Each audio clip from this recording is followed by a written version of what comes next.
It's time for another show from Colin Jones, the Reasonable Adventurer. Time for you to take another step towards creating your own opportunities for satisfaction. And it is a huge welcome to episode 112 of the Reasonable Adventurer. I have a treat for you today. We are meeting up with Elinor Vettraino. We're meeting up with Kath Penaluna. We're meeting up with Norris Krueger. And to top it all off, Andy Penaluna. So, without any further ado, let's head over and have a chat. Fantastic Five. Well, it is an absolute joy to be joined today by royalty, entrepreneurship education royalty. We've got Andy Penaluna, we've got Norris Krueger, we've got Elinor Vettraino, and the one and only Kath Penaluna. How are you all? Good. Good, Cole. Good, Cole. Good to be here. Very well, thank you. So listen, I'm a little bit disturbed by lots of just general negativity that surrounds our field. I suppose that sort of sense that we're not making progress, that we most probably haven't become a specific discipline in education that perhaps we might have thought we were going to be. Why don't we just get rid of entrepreneurship education? What do you think, guys? Norris? How do we make the case against... Well, I'm going to check. Am I unmuted? Yes. Well, one is that what is it? Entrepreneurship education is still a pretty fuzzy term. You get the feeling that with a lot of programs, whatever it is they come up with, whatever happens is what I meant to do that model, that they're confusing enterprise education with entrepreneurship education, value creation, venture creation, that it, at least in North America, it's very hard for them to to specify what is it exactly they're trying to do. It's very hard to assess something if you don't know what the target's supposed to be. I think that's a critical issue. We're making very bold claims. There is not an entrepreneurship program in the U.S. that isn't way above average by their own standards, by whatever claims they are making, and it is risky to make bold claims you can't follow up on. I think that's certainly an issue, and we have so many people doing such a mediocre job of educating. Sometimes not necessarily their own fault. They don't have the resources. They certainly don't have the training. That at some point, someone's going to ask, what are you actually achieving? And someone's going to assess us and find us wanting. And I think that's a serious issue. I would also argue that, as I look at the entrepreneurial mindset, what is it that our education, we think is changing in the mindset? And it changes things like ability to connect the dots, ability to be resilient to adversity, the action orientation, that they're willing to embrace ambiguity and uncertainty. And applying the enlightenment areas, I'm a student of project-based learning, and great project-based learning yields exactly the same results. That is it because it's entrepreneurship, or is it because we're doing projects reasonably well? It still means we need very serious educational training to get there. We still need assessment, but maybe the answer is that the real power of what we're doing is the fact we're doing these actual deep experiential learning experiences that are making a dent. We're bending their brains to the point where they don't bend back. That we've helped them to be, we're not just teaching them some rules about design thinking, to channel my inner Andy, that we're teaching them to actually think like a designer, and that's a critical skill for new ventures. That helping people to connect the dots, become more action oriented, all of those good things. Who's to say that it's the entrepreneurship part and not the project part? Maybe we need to double down on the project-based learning, and if we are so inclined, apply them in entrepreneurial settings. Well, I think that would instantly raise our credibility with actual educators. Yep. And I think that it'd be a lot easier to train people on that piece of the equation rather than some amorphous entrepreneurship educator training that could be, theoretically applied to whether it's value creation, venture creation, enterprise education, what the hell. Is if we're not willing to specify the target, then maybe we need to focus on the methodology. And I will hand the ball back. Well, you've got us off running nicely there, Norris, and there's a couple of really interesting points you're making. It sort of sounds like you're saying, and I'm going to throw this to Elinor next, but then I think Andy and Kath we've all got different perspectives we can bring to this, that it's about the pedagogical approach rather than the subject area that might be making the difference. So, Elinor, you've stepped into our field of enterprise and entrepreneurship education over the last few years, coming to it from a drama perspective. Is that how you're seeing it? Because I know that your students have got some amazing entrepreneurial outcomes. So, what are you thinking? Yeah, I think I was really interested in what you were saying, Norris, about the education bit. You know, the fact that actually if educators don't know how to do that, then actually it doesn't really matter what the subject is, you're going to struggle. And I think if you think about entrepreneurial mindset, what that actually means, you covered it really well in terms of coping with ambiguity, taking risks, making informed judgments, but playing in a field, creating, that kind of thing. I having come from a theatre arts background and a teacher ed background, that happens constantly in the arts, the performing arts and the visual arts. People have to play in order to understand how things work and function. And what occurs to me is that, I suppose, does the entrepreneurial mindset have to remain the purview of people who teach entrepreneurship? And I would say probably not. It's probably a disservice to think that the only place that is of use is in that context.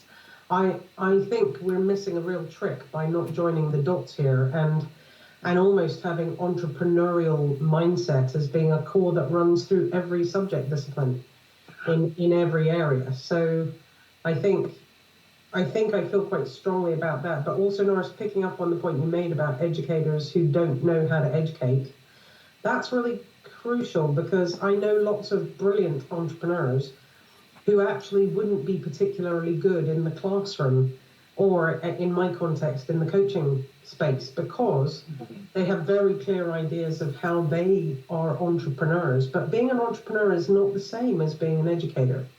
And being an educator requires a deep understanding of how people learn and how to pull learning from people instead of shoving it into them, which I think is also another reason why we're struggling in this country with what we do. So I can see Norris is getting ready, but before we bring you back, Andy, tell me, what are you thinking?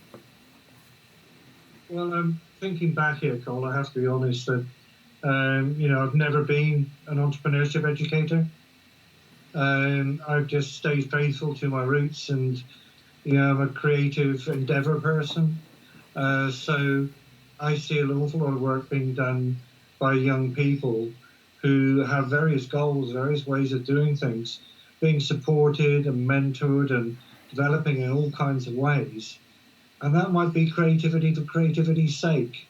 And they learn to be creative and innovative. Maybe they throw paint at a wall to discover what happens. Everybody looks at them a bit foolishly. But when you actually see a team trying to do that and trying to make sense of it, the conversation's really quite interesting. So that's why, in my world, I resisted even getting involved with this. But heck, I'm married, and she dragged me into it.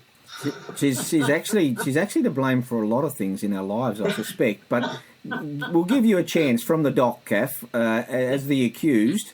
How do you interpret Norris's kicking off statement for us? Yeah. Well, first, as Lee said, Andy knows the two most important words in the English language. Yes, dear. By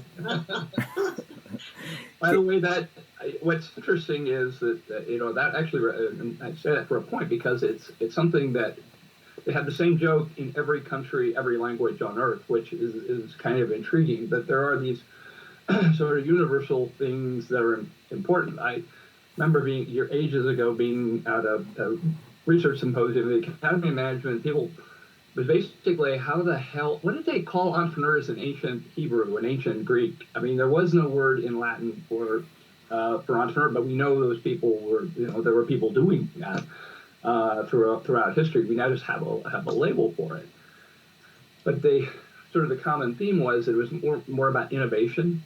Instead of entrepreneurship, it's to-do-ship. To-do-ship, like I think that's one of the Finnish or Swedish words translates to that. I always said, entrepreneurship it's not about making money, it's not about even having a business, it's about making cool shit happen. And to do that, you have to have teams, you have to have all these other tools. People may say, oh, entrepreneurship, oh, evil capitalism, whatever. But everybody wants to know how to make good things happen. And the reality is, in our lives, we are already doing that, maybe in small ways our whole time. We're being creative all the time, and we don't recognize it. Because I didn't write a sonata. So I'm thinking that from Andy's perspective is that it's making me believe in even more that maybe but I don't want to just change the label. I think we need to focus. How do we make people better, whatever it is, better human beings, better citizens, better whatever? And we've got some powerful tools to get there. And I see Kath her hand up. So yeah. Guilty as charged for bringing a creative into the entrepreneurship agenda. And obviously Elinor followed suit as well, coming into the field, outside, bringing creativity in. But what's become quite interesting is the number of educators, when we start talking about entrepreneurial education and the innovative ways perhaps that we're delivering it, is they will just perceive it as good teaching. It's just good teaching practice and that understanding, and that's something that Norris raised. Or less bad. It's so important, that understanding of education, because if you're not starting off from actually understanding the science of education, then you're not all starting from the same point. And then another aspect then is I'm quite interested to see the number of entrepreneurship programs that are now, the entrepreneurship is either being preceded or afterwards with the term creativity. So we've got creativity and entrepreneurship. Why is creativity an add-on to entrepreneurship? Should it not just be an integral component of it? To the same extent you wouldn't say entrepreneurship and finance. But why are we saying entrepreneurship and creativity? I'm quite interested to read the results of a survey in Taiwan where they actually compared a cohort of students that took generic business and management studies, and then some of the cohort actually took a creativity and entrepreneurship module. And exactly as Norris was saying, the teaching methods that were applied there were very different. They were project-based, they were all experiential learning, they were team learning, it was co-created experiences. And guess what? Those that had undergone that experience had more entrepreneurial intentions. So I'll pass back to Eleanor now for your thoughts. Yeah, thanks, Kath. What I was just thinking about quite a lot of what you said there in relation to the way in which creativity has become a bolt-on to things. And for a long time, certainly in Scotland, actually, about, 2 decades ago, creativity was sort of a buzzword that everybody used. So there were books on creativity, there were creativity blueprints, there was all sorts of stuff. And it's almost as though we cling to terms in order to feel as though we are able to connect them with the things that we're doing. But actually, if you look again at unpacking what entrepreneurial mindset's supposed to be, creativity is a core part of that. Creative problem solving, critical thinking, being able to persuade, to analyze, doing all these things. That's actually core in there. And it also made me think about something Norris said earlier as well, about being a better human being. So, maybe I'm a bit naughty here, but I have to say that the value creation program we have at Aston is very much, for me, a personal development and professional development program. So yes, obviously you hope that the team entrepreneurs come out with really successful businesses, that would be lovely. But if they come out better human beings, that for me is actually far more significant if they learn how to play in that field. Andy, I'm just thinking that this might resonate with you. Well, you're coming to it there, really, and that is, I see this as a team sport. Yeah. Kath brought me into it. We're a team of two, but many things are bigger. So why are we trying to create the unique person, in this course, which is developing someone who can, do everything? I mean, isn't that just ridiculous? Whereas if we look at the team approach, at least then we're looking to people's strengths, weaknesses, working together, working as human beings. Do you agree, Norris? I mean...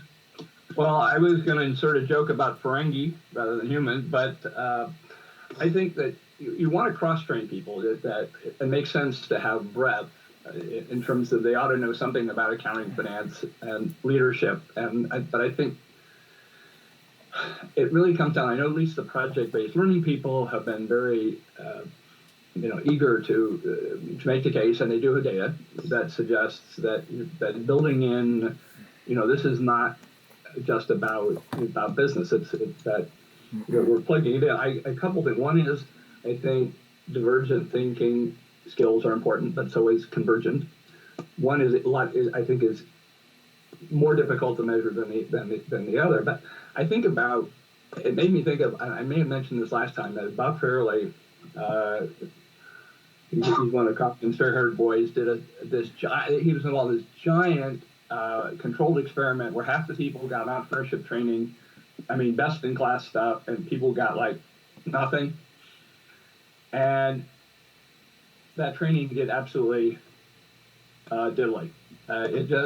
It had no impact at all on any short-term and longer-term.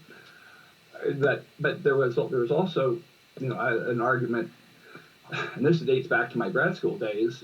This is a study that was very cool. They buried it for reasons you'll understand. They were looking at sophomores and seniors in business, sophomores and seniors in the liberal arts, and they gave them a test of sort of management skills. They used the old AT&T things like the inbox exercise and what they called their assessment center project. And okay, guess which group scored better on management skills as sophomores? The liberal arts students. Who got better? The liberal arts students. And 4 different universities. My university, Ohio State, did the least bad, so we were kind of proud. But the study kind of disappeared because people said, "Oh, it's measurement error," and I'm not sure that's necessarily the case.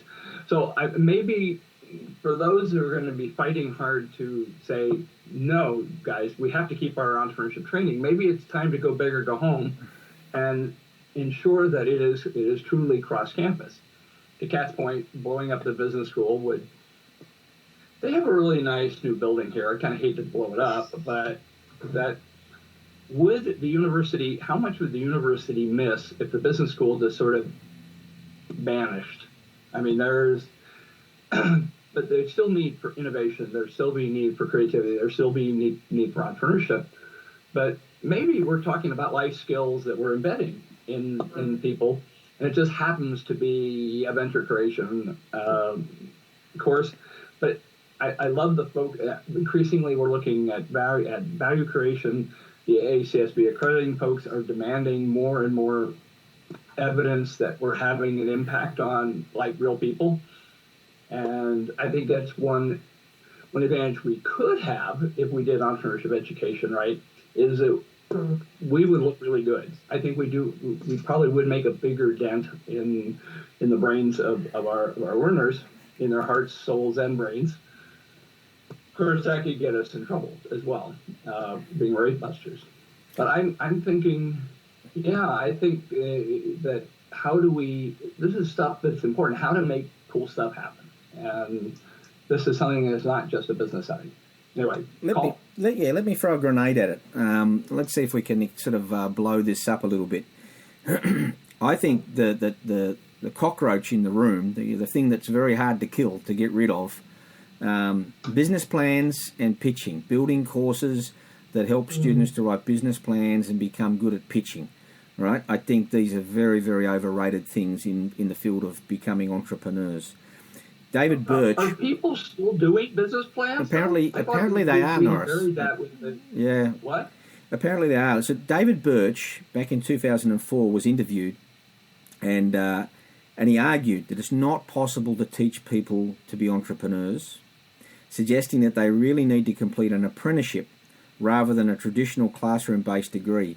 He argued that there were three fundamental attributes of entrepreneurs: selling, working with people, and creating products and services. And my argument is, as I travel around, I know many of us haven't travelled around the world this year, but over the last 20 years travelling around the world, I still see a lot of students who don't create anything in their degree. They're getting ready, they're getting prepped to create something, but they're not actually creating things. And I look at Andy's students and they're creating all sorts of things, right? And so think about these other disciplines where it's like, well, if you're going to become this thing, you have to actually do it, right? And I see this little slogan catching on around the world at the moment, doing ship, right? Where is it? Where are the actual classroom programs where students are doing things in entrepreneurship that are authentically true? Kath, talk to me.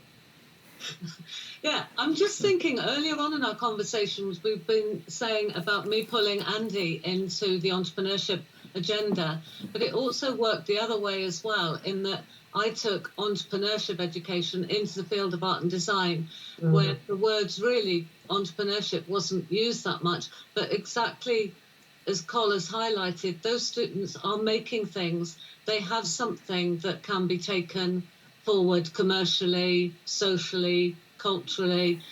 So it works that way as well. So, you know, the conversation we're having about removal of the business school, destruction of the business school, what if we actually started with entrepreneurial education from the design faculty or the theatre studies, just one of the arts? Elinor, what do you think about that? Well, I'm kind of picking up on that, Kath, because it struck me that I still have one foothold in my previous life in sort of theatre work. And very recently, I was at a conference, an international conference, back in the day when we could physically do that. And I did say at the time to the hall, I guess, that I felt like a bit of a usurper because I was now in this other area, this other arena. And, you know, and to some extent, there were some audible kind of, you know, snakes in a bag moment when I said that this is the field that I work in now. And I wonder if part of that is a lack of real understanding about the lexicon that we use to say all of these things. So when you talk about entrepreneurial ways of working and taking it into the arts, I see the arts as inherently entrepreneurial because they have to be. In order to create something, you have to take risks, you have to problem solve, you have to critically think, you have to navigate and negotiate, you have to do all of these things. And going back to the point I made earlier, it's kind of interesting how this is a field in its own right now, this entrepreneurship thing, whereas actually, does it not get subsumed by everything else, really, if we're doing it properly? I guess that was where my head was at. Andy got his hand up. Andy. Yeah, well, you know, this sort of has a great resonance with me. And perhaps something else there. If we just look at the disciplines where the students don't go out and do jobs, have a look at the disciplines where students go out where they have to actually fend for themselves. They have to promote themselves, by the way, when we come back to that sort of pitching thing. They have to sell their skills, their talent to somebody else. So the communication piece, I think, is so often sort of in there. It's the pitching, the pushing, the promoting. Is that real good communication? I often question that because it's usually an argument presented from one point of view. And it's what we're doing with entrepreneurship education. We're presenting it from one point of view and rarely really taking on board what many other people have got to offer. Norris. Well, I heard a couple of universities that they are scoring really well on some of their vanity metrics, is that they've got a vast number of students taking pitch training. In fact, they've opened it up to every major. They're working on making it required that you have to be able to sell yourself, be able to sell a product, whatever. And they actually think that both these universities perceive this as being a good thing. Probably even more good that it gets them lots of points in public. But I see a lot of, I work in a program here where it's collaborative mentoring, where we have a team of mentors working with that entrepreneur.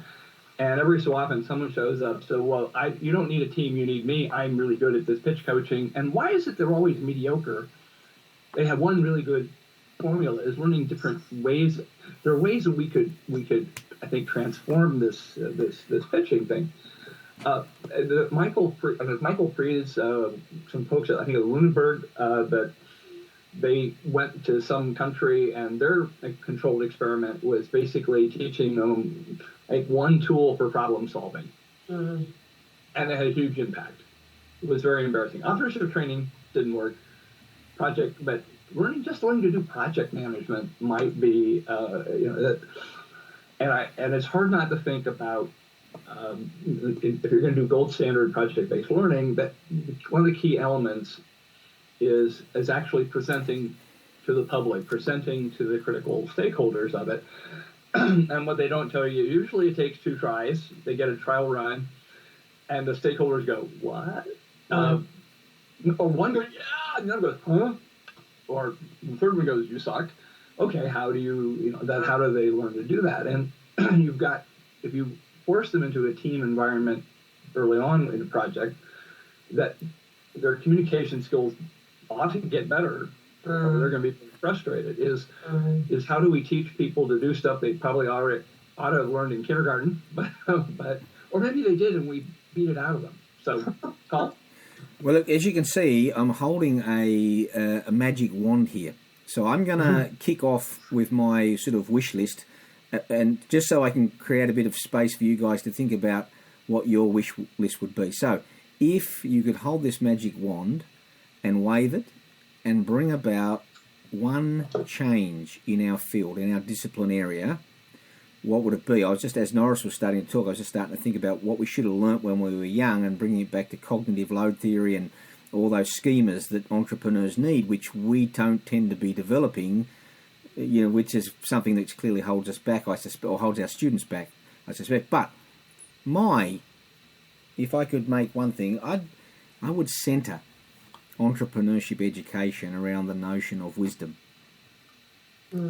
What is the wisdom, or not the wisdom, but the type of thinking and acting that our students need? And so I'll just read you this little quote from Robinson, which is my favourite quote. It's very simple.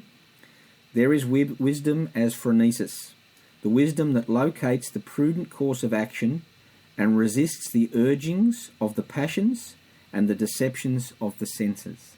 And for me, even though I've stopped teaching entrepreneurship at this particular moment, my passion around this is thinking, okay, well, I started thinking about a reasonable adventurer, somebody who could create opportunities for satisfaction, and that's still a fertile space for me to be thinking in, and we've moved on and started talking about other bits and pieces. But for me, if I could help a student develop a capacity for phronesis so that they understood their urgings, why are they impatient? Why are they a bit pessimistic? And they understood the deceptions of their senses, so they knew exactly what cognitive biases were in play at any one point in time. So they were aware. As a result of this educational process, they had become aware of themselves, who they were, their environment, and how best to make that sort of alignment between their inner and outer worlds, as we've talked about, previously, this notion of self-directed action. That would be what I would love to see the outcome be. So, anyone, I think, will I put the pressure on you, Andy, to jump in and hand the magic wand over to you? It's only about. Well, I appear to have it. It's changed colour, but well, that's magic. I just wish entrepreneurs, not entrepreneurs, sorry, entrepreneurial educators would listen. if I had one big wish, it would be think about education field and how it tries to track back. Each time a good educator will say, well, that worked or didn't work. What did I do differently? What could have come in before this to actually improve this? And when you got that, take a step back, a bit like doing a good PhD. Split the hairs, go back and find out something, and go right back to the roots. Why do people do what they do? Why do they feel what they feel? And how does that affect their human interactions? There's so much work out there on that, whereas we seem to so often jump into, hey, let's start a business.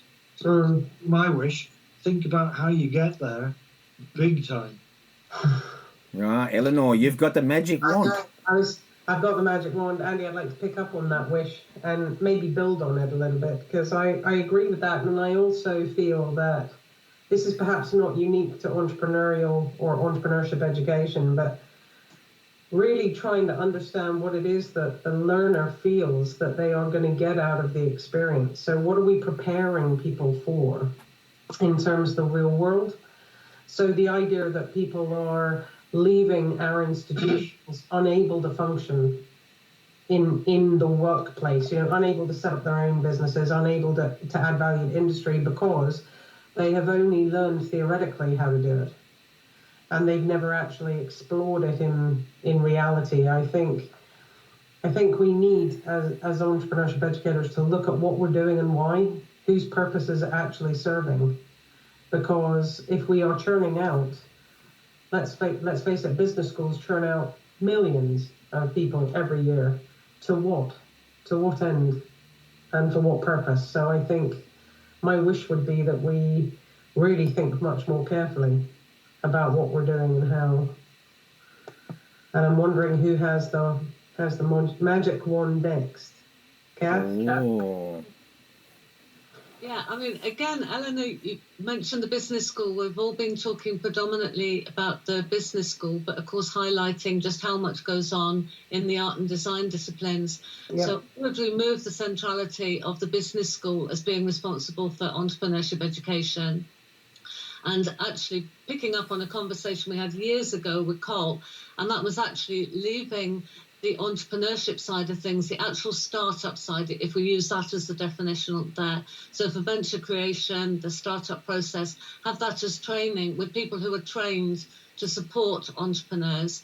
But that builds on what they have already studied across all the different disciplines anyway. So you've got the creativity, you've got the divergent thinking, you've got the project-based learning, the experiential learning, the general confidence, the communication skills, all the competencies that you'd see in a framework such as Entrecomp. So those become embedded across the curriculum.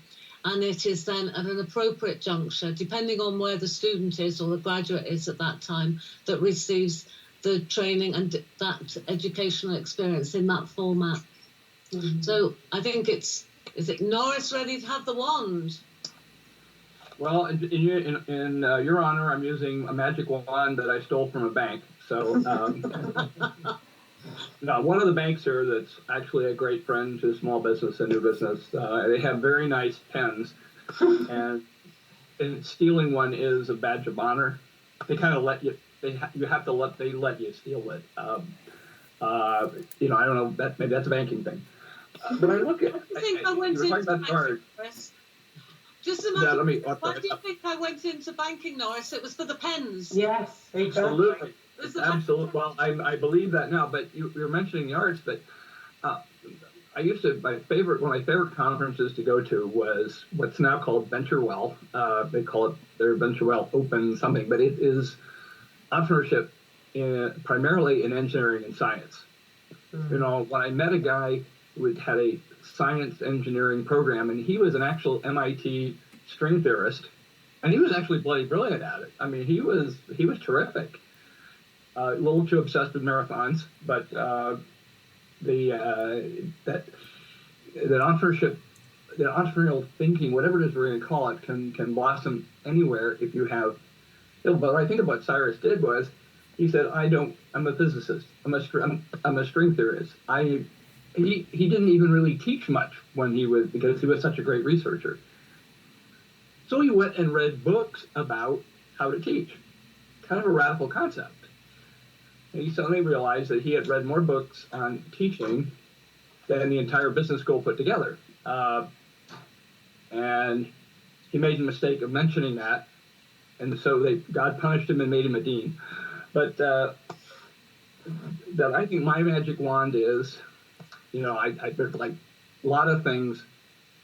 But let me be really simple, is plan A, we kill all the entrepreneurship educators and just find real educators and teach them entrepreneurship. I think that's kind of illegal, even though COVID may be making business schools slice their faculty pretty dramatically. I mean, maybe if you can demonstrate you're a great educator, it may keep you alive at your university longer. But maybe it's my wish is that we figure out a way to amp the training in entrepreneurship education. Every program I see on how to be an entrepreneurship educator is just like, let's show 10 different cool things people do in class. And there's not a lot of theory. There's not a lot of even live ammo activity. So my magic wand is, I was going to say that how to get every entrepreneurship educator who's willing to do it to become badass educators. But I'm going to change that. I'm going to wave because of you guys. I don't know if you can tell that I'm tapping call and you guys on with the magic wand. We need to be the ones who do it. We need to if we're going to bitch about this, maybe we should go do that. Let's figure out how we can make great educators out of our colleagues.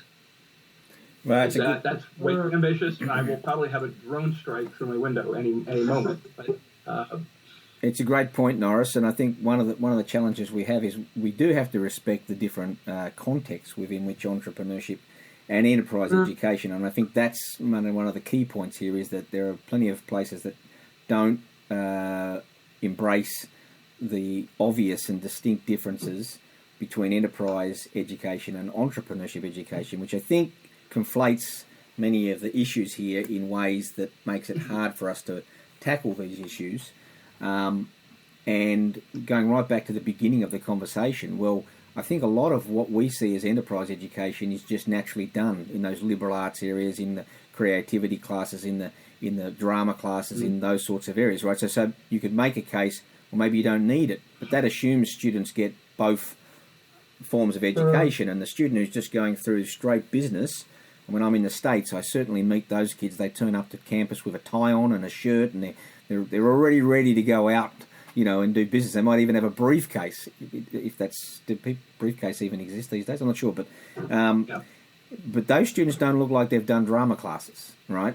And so if all they're getting is the top end, here's how you pitch your idea, which is untested, unfounded, and but you can still pitch it, right? Then I really worry about the future of where we're actually heading, what we're doing. Norris. Yeah, I on this collaborative mentoring thing, there are a couple of people who join us periodically who they actually train public speakers, like they train TEDx speakers kind of level, and it's just it's not even the big things; it's all the little things that they come so natural to them, and that when you're on camera, you need to be a little bit more animated than you would in live because of what the camera. I mean, just all these little tricks, and then they both slip in sort of these deeper things about really the rhetoric. How do you make a persuasive argument, and how do you not, as Richard Feynman said, the one person you can't fool, but it's so easy to fool is yourself. Indeed. I delude myself all the time, but I makes me want to go take a theater class. Well, but actually, making a really good point there, because the reality is that I think that a lot of what we do is a rehearsal for real life. It's not that it's not real life, but we're rehearsing all the time. And the work that I'm just thinking about the team entrepreneurs that we have, the work that they do, exactly, Irving Goffman's stuff around the presentation of self. I mean, another theatre director, Augusto Boal, once said that nobody sets a stage for no reason. When you're performing, you set the environment you're in with very specific intent, so nothing is left on a stage for no purpose. Yeah. So yeah, I think that what we can draw on is what the idea of creativity and theatre in particular can tell you about the way in which people interact, the way in which the world works, the gift that you give to the world. And I think that's quite an important thing, along with the idea that life is definitely too short to drink bad wine. I think that's very true, Andy. Listen, guys, what I'm looking for is some bring this session home with that controversial idea. I want our listeners to be able to go away and reflect on something which might challenge their own way. So it doesn't have to be a criticism, as sometimes my provocation sometimes may come across. That's not how they're intended. But what is it we can do to create that deeper level of both awareness and reflection? So awareness of the students' true needs and reflection on how we actually are doing this. And I always bring it back. My provocation will be this today. I always ask people, if you were going to teach someone how to love, how would you go about doing that? Because for me, when you fall in love, you become curious, you develop a passion for something, you become vulnerable to it, and you ultimately form deep levels of trust. Curiosity, passion, vulnerability, trust. How do they run in entrepreneurship? Pretty hard to be an entrepreneur without becoming curious, passionate, vulnerable to something, and then having to trust things, right? So how would you teach love? That would not be a get your pitch deck out and you go over to the girl or guy or whoever you want to and give them your pitch deck. This is why I love you. You know, it doesn't work that way, right? So the most plausible theory of love, there are 4 primary theories of love, but the most plausible one is propinquity, which is you're much more likely to fall in love with someone that you come in contact with. You never meet someone in your world, you're not likely to fall in love with them. You work with someone in the office every day, things could happen, right? So that's my provocation out there. What actually is it you're trying to teach? I actually think I'm trying to teach people something that's as complex as love. Therefore, I've got to be personalising it and allowing people to experiencing it and allowing people to have failures and mistakes along the way and the courage to recover from it. So that's my provocation. Andy, you look like you're ready to pounce. I'm just thinking about this learning to think slowly. For me, we're always up against a time scale. We're always pushing things. And when we talked earlier about sort of divergent thinking, it's a little bit like a meal sometimes. You've got to soak it in, maybe with that glass of wine, Kath. And you've got to give it a chance to actually, percolate. And if you're really stuck, you can have a beer. You can have a cold beer, maybe. But the point really is that you take your time to think. You give yourself time to think, to muse things over, converse with others, share ideas. And if you do that, and you don't rush towards the answer, what we call here, rather jokingly, premature articulation, which is when you answer the problem before you've really worked out what's behind it. Yeah. So what you also find is that people who do this get better at it and get quicker at it. So rather than just assuming everybody can think quickly from the bat, let's just give people a chance to think about their thinking. Does that sound familiar, Cole? I like thinking about the thinking. Elinor, what are you thinking? Well, I love that premature articulation. I've written it down. I think that my take on this is perhaps a little different. I'm not coming at it so much from the student perspective, but rather from the educator's perspective. So what I think would be useful is if in a number of different disciplines, not just entrepreneurship education, there was a requirement in universities for teams of educators to get together from different disciplines and try out each other's discipline. So actually, every year you have to spend a week or 2 with another colleague doing some of the stuff they do, working with their student groups, finding out about how your area of work might connect with where their area of thinking is at. And I think that the reason why I say this is because I think it is very easy to sit in subject silos where we not believe that the only thing we're doing is us, but the pressures on academics to do a variety of different tasks, particularly research and publication, means quite often people are unwilling to look beyond that parapet to see what else is going on. So I actually think if we had a requirement to go and be with other colleagues in other disciplines, that would be a very rich learning tool, and it might expand the horizon of the educator to see what else is possible in terms of how other people operate. Norris, what are you thinking? Well, I was trying to, in the spirit of teaching how to love, I was trying to get the dog to come in and so I could hold him up. But you want to learn to love, get a dog. And Match.com and some of those others have done very well with the pitch deck out there. I'm not sure what that says about humans, but I want to hone in on this issue of reflection, wherever the context is. That's a critical, absolutely essential part of human learning. You have to self-reflect. You need to reflect with your peers. You need to have some, try to have some reflection with an expert mentor of some sort. A lot of different, and doing this in different contexts. And I think what Elinor was saying was one of the things that comes out with working with other colleagues is it's hard not to reflect, like, why do they do that this way?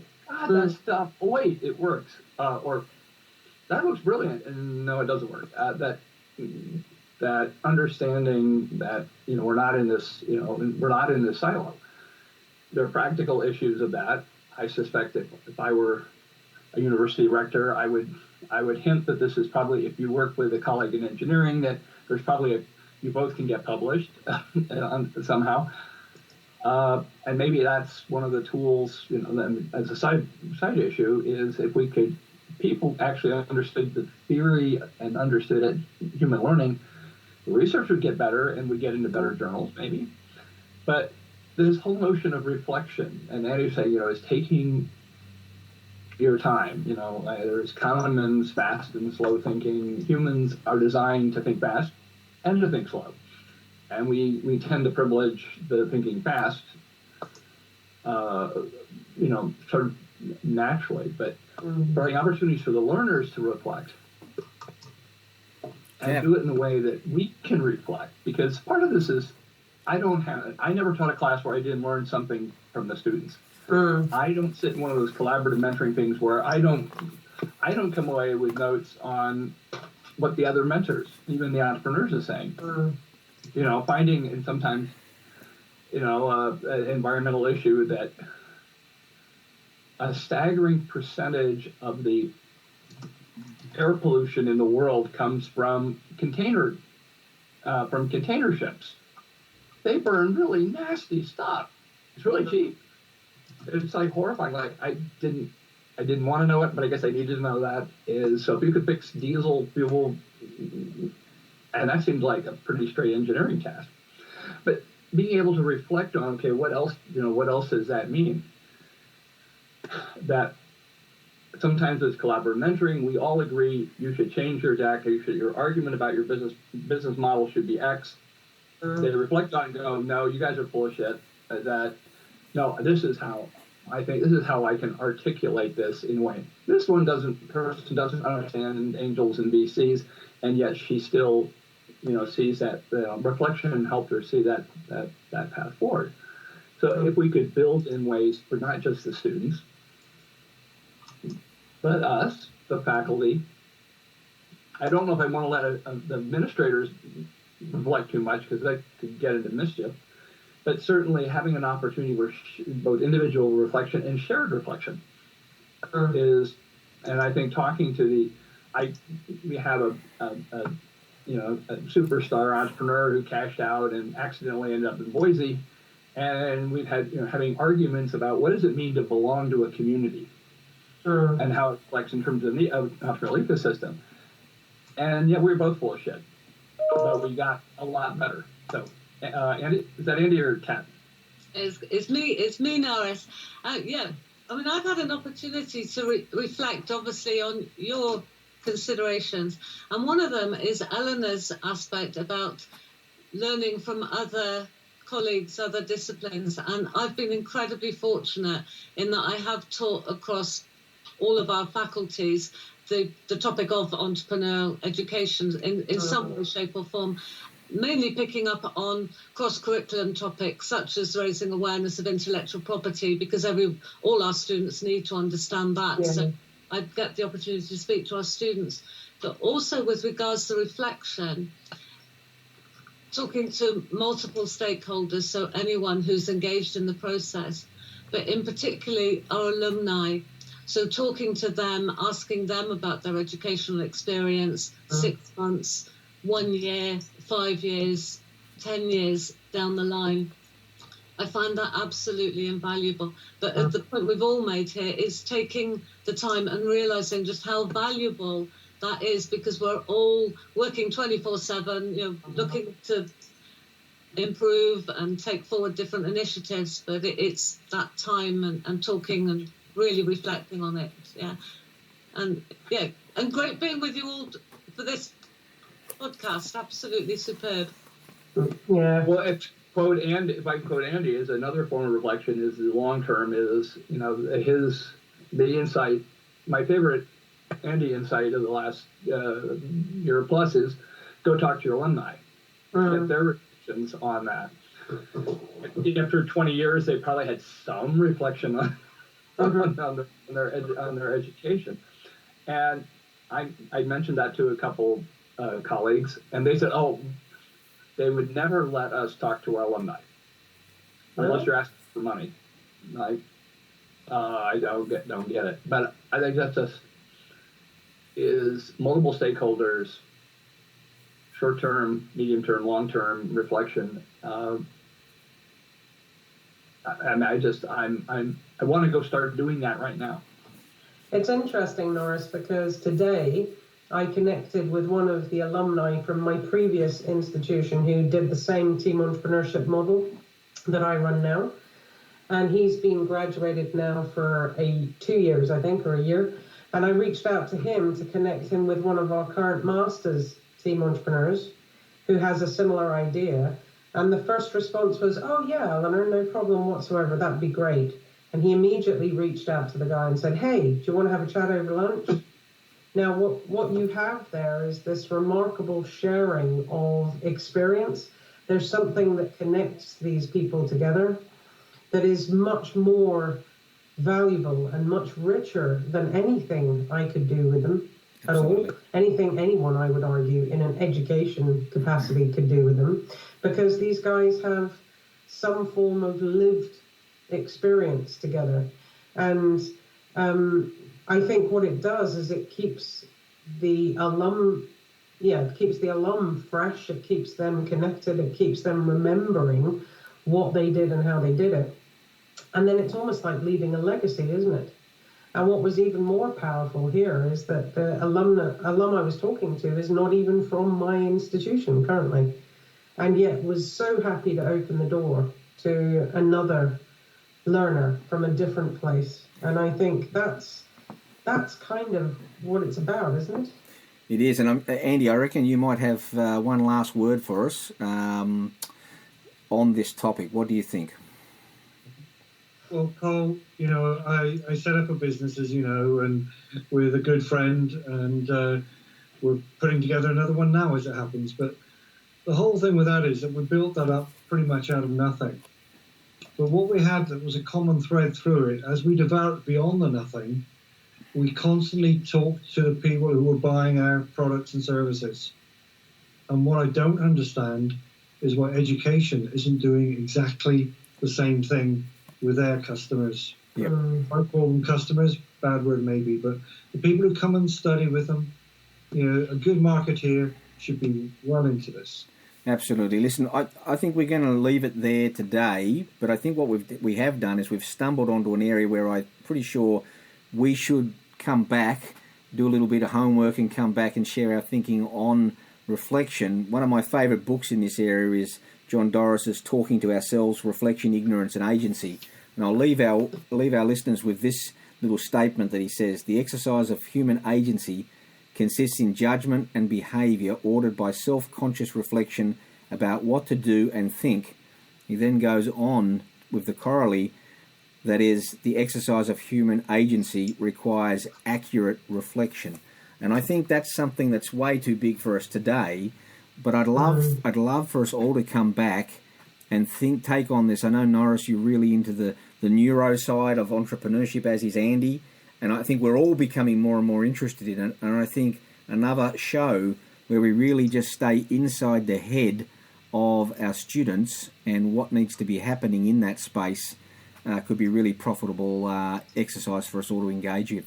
But for today, I really want to thank you all for staying up so late so that I could get up so early. It was a delight, Cole, a delight. And it's 2 p.m. in Idaho, so From what I understand, that is late. not much of a sacrifice there. But I appreciate the discussion. I learned so much from you guys that it's just, I feel like I'm stealing. And I hope I keep stealing for a long time.